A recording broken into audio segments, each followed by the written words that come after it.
वाघोलीच्या केसनंद फाट्याला काल रात्री अत्यंत भीषण असा अपघात झालाय।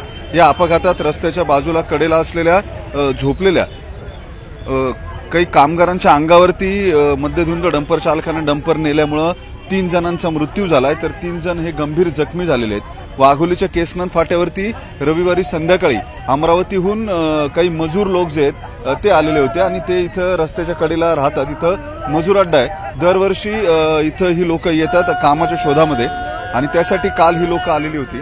बरोबर रस्त्यावरती रस्त्याच्या बाजूला कडेला नव्याने आलेले लोक जे आहेत ते झोपलेले होते आणि तिथं चौकातून हा मध्यधुंद डंपर चालक जो आहे तो अत्यंत वेगानं आला आणि फुटपाथवरून तो जे लोक झोपलेले होते त्यांना चिरडून पुढे निघून गेलेला आहे। आपण इथं बांगड्या तुटलेल्या वगैरे पाहतोय। 3 जणांचा मृत्यू झाला, त्या 2 ही लहान चिमुकली आहेत आणि 3 गंभीर जे आहेत त्याच्यामध्ये या मुलांची आई सुद्धा गंभीर जखमी झालेली आहे। हा सगळा अपघात जो आहे तो साधारण 1:30 वाजेच्या सुमारास घडला आणि हे लोक प्रत्यक्षदर्शी आहेत। बऱ्यापैकी सगळे एकाच भागातले। तुम्ही सगळे अमरावतीकडचेच आहेत? हो सर। कधी आलेले होते? किती जण आले आणि नेमका कसा अपघात? सर माझं नाव सुधाकर तिरुनपोर आहे।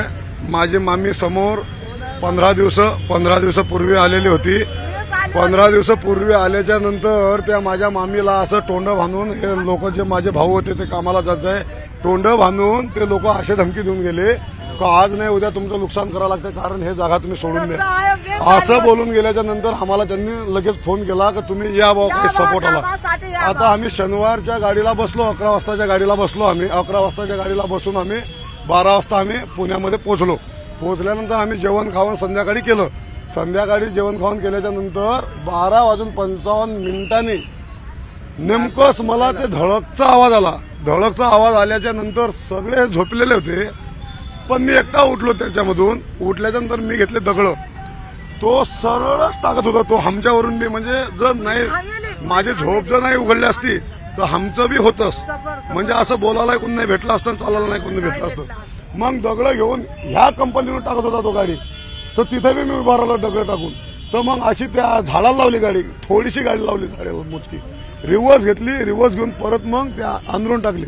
अंदरून टाकल्याच्या नंतर मी समोरून गेलो तरी मला बी तो म्हणजे दारू पिणारा माणूस, आता जिंदगीमध्ये का दारू का एकच लोक पिते का? हजारो लोक दारू पिणार आहे पण दारू प्यायची मोजकी म्हणजे ह्याच्यावरून जर चढवणं गाडी असेल तर काही हे आहे का? आम्ही तर काही कोणाला त्रास नाही केला, आम्ही काही पोलीसवाले अन्याय नाही केला, कोणावरच आमचा अन्याय नाही। त्यांची मदत आमच्याकडे होती, त्यांच्याकडे आमचे पैशाचे रोजगारचे पचून जाय तर आम्ही त्यांच्याकडे रिपोर्ट देऊ पण तरी आम्हाला तो पैशाची आणून दे।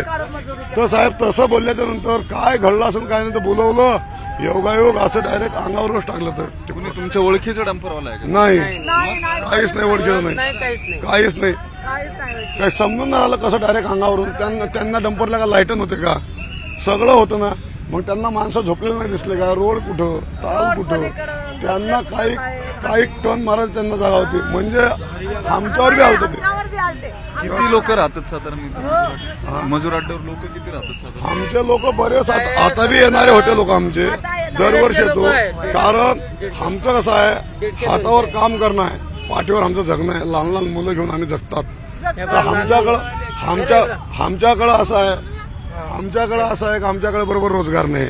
आमच्या गावाला, आमच्या अमरावती जिल्ह्यामध्ये रोजगार नाही तर आणि पाण्याची आमच्याकडे टंचाई असते। पुण्यामध्ये कसे बी आम्ही कामं करून जगतो आणि आमच्या शेतीमध्ये काही पिकत नाही। तुमच्याकडे 1 गुंठ्याचा लय भाव आहे, तुम्ही 1 गुंठाचा ऐकला ह्या पुण्यामधला तर आमच्या 12 ते 15 एकराची तुम्ही बरोबरी करू शकता। आमच्याकडे पिकत नाही, बरोबर पाणी नाही। आमचं वातावरण असं आहे, आमचं जगणं मोजकं कसं आलं, आम्ही या स्वप्न बी नाही पाहिलं असं का असं अपघात होईल म्हणून जिंदगीत। म्हणजे माझा भाऊ, काकाचा भाऊ, त्यांचा एक मुलगा आणि तोच त्याच्याच भावाचा भाऊ, त्यांच्यानी एक चिमुकली पोरगी 12 महिन्याची होती आणि एक पोरगा होता 3 वर्षाचा, ते बी मृत झाले। आता 7 ते 8 लोक नाही तर दवाखान्यामध्ये भरती आहे। अजून बी एकाचं काही गॅरंटी काही दिसत नाही। काय होईल काय नाही सोशलमध्ये। ही ही सगळी लोक जी आहेत ती अमरावतीवरून रोजगारासाठी इथं आलेली होती. काल इथं थांबले. त्यांनी स्वप्नातही हा विचार केलेला नव्हता. तिथून निघाले तेव्हा कामाच्या शोधामध्ये ते निघालेले होते आणि इथं आल्यानंतर रात्री जेव्हा ते झोपले तेव्हा या डंपरच्या रूपानं काळानं त्यांच्यावरती घाला घातलाय का अशी परिस्थिती. हा संपूर्ण तांडा जो आहे ही सगळी लोक जी आहेत त्यांचा आक्रोश सुरू आहे. अचानक काल संध्याकाळी गावाहून आलेले एकमेकांच्या संबंधित असलेले हे सगळे लोक आहेत आणि त्यांची सगळ्यांची परिस्थिती जी आहे ती अत्यंत विदारक आहे. हे सगळं चित्र जे आहे ते हेलावून टाकणारं चित्र आहे. छोटी छोटी लहान लहान बाळं जी आहेत ती लहान लहान बाळ सुद्धा दोन या अपघातामध्ये या बाळांचा मृत्यू झालाय. त्यांचे नातेवाईक जे आहेत कुटुंबीय जे आहेत ते सगळे इथं थांबलेत आणि सगळ्यांना प्रचंड मोठा मानसिक धक्का जो आहे तो या सगळ्या लोकांना बसलाय. या अपघातात आमची चूक काय असा साधा प्रश्न आहे त्यांचा. त्या प्रश्नाचं उत्तर द्यायला इथं कुणी नाही. पोलिसांची कारवाई सुरू आहे. जे जखमी आहेत त्यांच्यावरती रुग्णालयात उपचार सुरू आहेत. मात्र हे सगळं का झालं याचं उत्तर कुणाकडेही नाही. व्हिडिओ जर्नलिस्ट गणेश कदमसह वैभव सोनवणे, न्यूज 18 लोकमत, पुणे.